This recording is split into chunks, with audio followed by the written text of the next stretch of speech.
வாங்க இன்றைக்கி ஒரு நல்ல ரசம் பண்ணலாம். நம்ம இது சளிக்கு உடம்புக்குலாம் ரொம்ப நல்லது, உடம்பு அசதியாகிறதுக்கு ரொம்ப நல்லது. இதில் வாங்க செய்ய ஆரம்பிச்சிடலாம். Hi viewers, good morning. இன்றைக்கி நம்ம இந்த கிளைமேட் சேஞ்ச் ஆகிடுச்சு இல்லைங்களா, பனிக்காலம் ஆரம்பிச்சிருச்சு, சளி பிடிக்கும். அதுக்கு ஒரு நல்ல ரசம் பண்ணலாம். சளி பிடிக்காம இருக்கு, சளி பிடிச்சாலும் இது குடித்தா இது சாப்பிட்டா சரியாக போயிடும். வாங்க இது ஒரு நல்ல ரசம் இப்போ போகலாம். இதுக்கு தேவையான பொருள்லாம் பார்த்துடலாம். பாருங்கள், புளியை ஒரு அரை எலுமிச்சம்பழம் அளவுக்கு எடுத்து ஊற வச்சுருக்கேன். இது தேவையான மசாலான்னு பார்த்தீங்கன்னா மஞ்சத்தூள் கொஞ்சம், பெருங்காயம் தூள் ஒரு கால் ஸ்பூன், உப்பு, இது கொஞ்சோண்டு சாம்பார் பொடிங்க. அப்புறமா அரைக்கிறதுக்கு ஒரு 1/4 ஸ்பூன் மிளகு, 1/4 ஸ்பூன் வெந்தயம், 1/4 ஸ்பூன் சீரகம், ஒரு அரை ஸ்பூன் ஜீரகம், 1/4 ஸ்பூன் சோம்பு. சோம்பு நல்லா டைஜஷன் கொடுக்கும், உடம்புக்கு ரொம்ப நல்லது. அப்புறமா பூண்டு. அப்புறமா பார்த்திங்கன்னா இந்த புதினாவோட தண்டு, இலையை விட தண்டில் தாங்க அதிகமான சக்தி இருக்குது. ஒரு 6-7 புதினா, துளசி இலை, ஒரே ஒரு வெத்தலை, 2 கற்பூரவல்லி, தக்காளி. அப்புறமா ரசம் இறக்கும் போது போடுறதுக்கு கொத்தமல்லியும் கருவேப்பிலையும். இப்போ அவங்க செய்ய ஆரம்பிச்சிடலாங்களா. நீங்கள் அம்மி இருந்தால் அம்மியில் அரைச்சிக்கலாம். நான் மிக்சியில் தான் போட்டு அரைக்க போகிறேன். எல்லாத்தையும் ஒன்றா போட்டுக்கோங்க. ஒன்றா போட்டுட்டு இந்த இலையெல்லாம் கூட இதிலே போட்டு சேர்த்துக்கலாம். வெத்தலையை 3 காம்பும் கிள்ளிட்டு போடுங்க.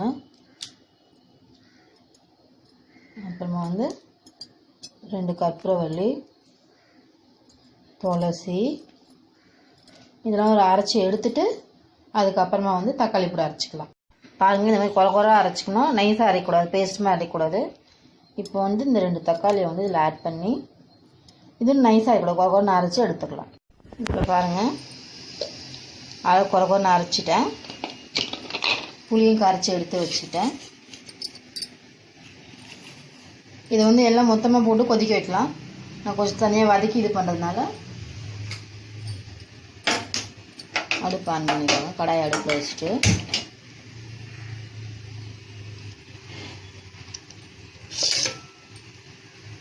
கடாய் காயுது. அதுக்கு தாளிக்கிறதுக்கு 2 காஞ்ச மிளகாய், ஒரு 1/4 ஸ்பூன் கடுகு, ஒரு 2 சீரகம், ஒரு 2 சோம்பு,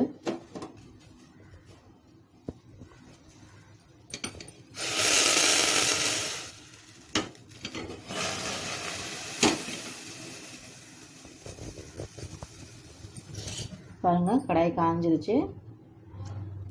கடாய் காஞ்ச உடனே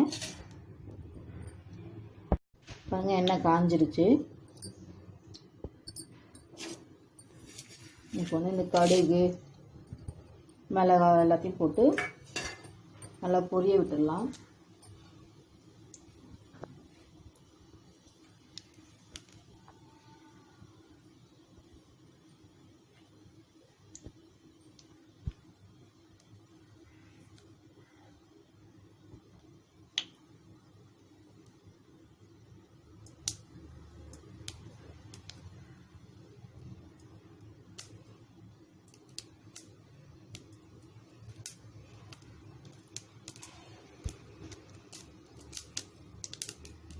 நல்லா வெடிக்க ஆரம்பிச்சிருச்சு.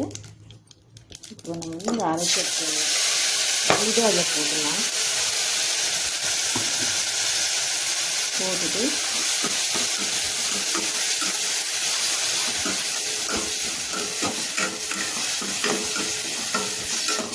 2 நிமிஷம் வதக்கிக்கோங்க.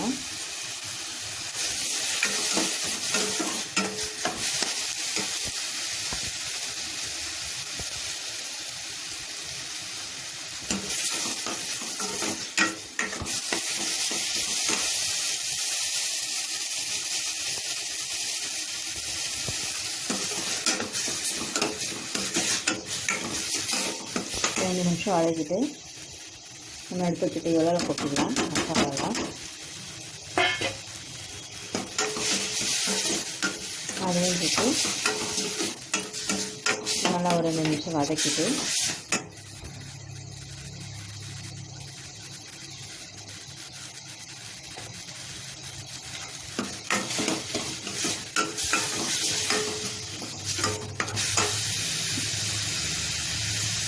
புளி தண்ணியில் ஆட் பண்ணிக்கலாம்.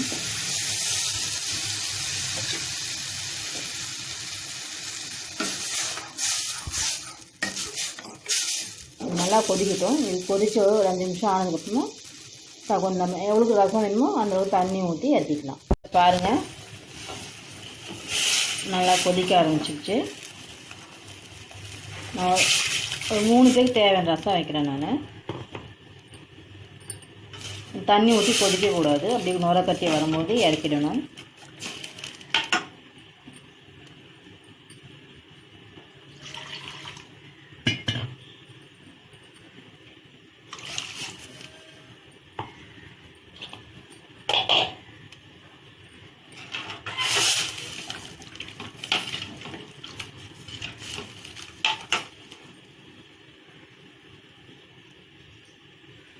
கொதிக்கட்டும். இந்த ஸ்டேஜில் கருவேப்பிலை ஆட் பண்ணிக்கலாம். கொத்தமல்லி எப்பவுமே கடைசியில் இறக்கும் போது தான் போடணும். பாருங்கள், நல்லா கட்டி. இந்த ரசத்துக்கு டேஸ்ட் கொடுக்குறதே இந்த வெல்லம் தாங்க. சீக்கிரட்டே இந்த சீக்கிரட்டே இந்த வெல்லம் தான். இந்த வெல்லம் கொஞ்சம் போட்டு இறக்குனீங்கன்னா ரொம்ப புளிப்பாகவும் இருக்காது. ரசம் சாப்பிட நல்லாயிருக்கும். குழந்தைங்களாம் விரும்பி சாப்பிடுவாங்க. சில குழந்தைங்களுக்கு வந்து புளிப்பு ரொம்ப பிடிக்காது. அப்படி இருக்கவங்களுக்கு கொஞ்சம் நீங்கள் அந்த வெல்லம் ஆட் பண்ணிங்கன்னா அந்த புளிப்பு அவங்களுக்கு ரொம்ப தெரியாது.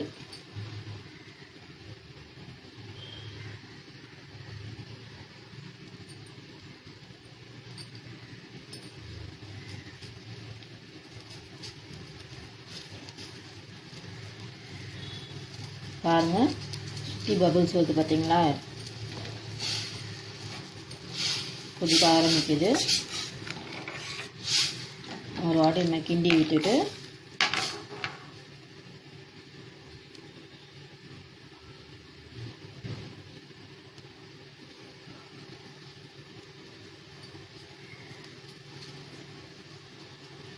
ரசம் கொதிக்கக்கூடாது. கொதிக்கும் போது இந்த ஸ்டேஜில் வந்து கொத்தமல்லி ஆட் பண்ணிவிட்டு ஸ்டவ் ஆஃப் பண்ணிடுங்க.